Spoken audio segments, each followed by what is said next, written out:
As someone who's responsible for workplace safety, navigating the OSHA landscape can be challenging. But in some states, OSHA's gonna throw a curveball at you because you know what? Why not have a state and federal OSHA? But don't panic just yet. In today's video, we're simplifying the confusion between federal and state OSHA plans, so you know which applies to you. Let me know in the comments below if you need to comply with state or federal OSHA and what state you're in. It's fun to compare notes with people who are fighting a similar battle. So without further ado, let's jump right into it.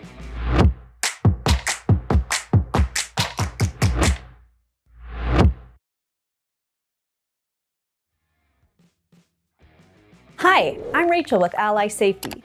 I'm a safety professional and my career was built on helping companies stay in compliance with OSHA.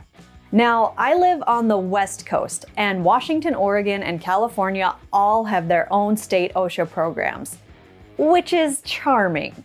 So I'm used to dealing with different regulations each time you cross the border. Welcome to Oregon. Don't remind me. We've made a downloadable PDF toolbox talk to help you navigate through the state versus federal OSHA basics that's available in the description below. I'll also be including links to each state-run website so that if you're new to this, it's easier to find. Now, we're probably all familiar with federal OSHA. At least I hope so after my last few videos. And while federal OSHA sets the minimum standard for most US employers, individual states can have their own approved state OSHA plans if they want to. Currently, 22 states have state-approved OSHA plans that cover both private sector and government workers, while 7 cover only government workers. Let's take a look at the breakdown. States like Alaska, California, Oregon, and Virginia cover both private and government workplaces, while others like Connecticut, New Jersey, and New York, among others, cover only government workers. So you might be wondering, okay, if my state has a state OSHA plan, do I have to follow both state and federal OSHA? And the answer is no. Your state supersedes federal OSHA. And the nice thing is, in most cases, state plans pretty much mimic federal OSHA in the vast majority of their regulations. But where they differ, they're going to be more stringent. The reason is that state plans are monitored by federal OSHA, and they have to be at least as effective and strict as federal OSHA. The Federal Annual Monitoring Evaluation, also known as FAME, process ensures that state plans meet or exceed federal standards in almost all cases, but more on that in a minute. There are some states that choose to go well above and beyond federal OSHA. Now, I'm not going to name names on who is the most gung-ho about this, but I'll give you a hint. It starts with C and ends in California.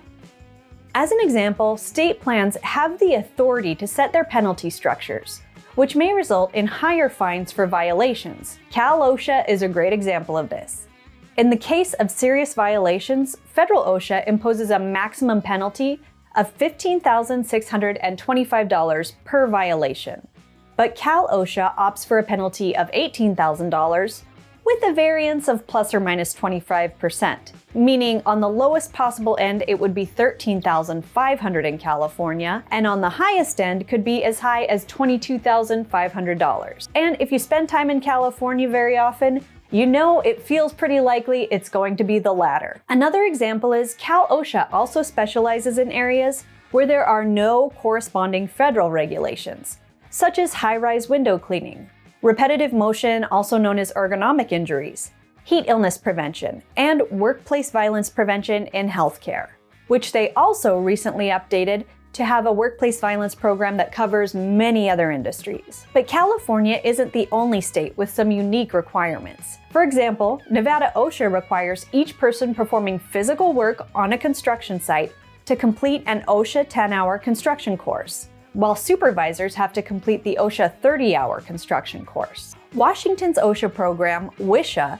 requires excavations and trenches be protected at 4 feet or deeper, while federal OSHA is 5 feet or deeper. In New Mexico, their state OSHA programs demand that if you are using a hoe or a pitchfork for weeding and thinning crops, the length of the handle must not be less than 4 feet, which seems remarkably specific.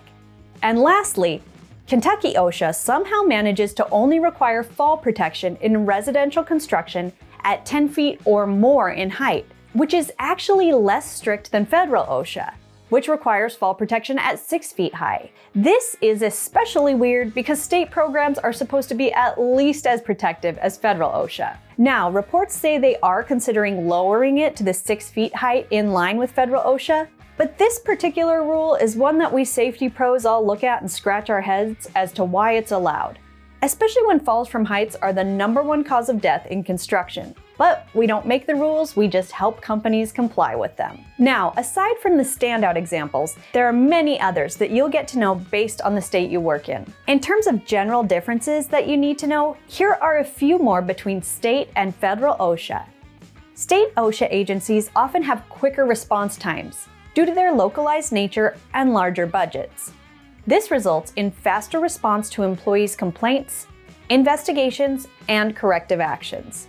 Organizations under state plans might be more likely to get inspected by their state OSHA officers, since state agencies are often better funded, more efficient, and more targeted in their areas of emphasis. State OSHA programs also sometimes require different severe injury and illness reporting structures and timelines that are distinct from federal OSHA. And state plans may have provisions for region-specific natural disasters.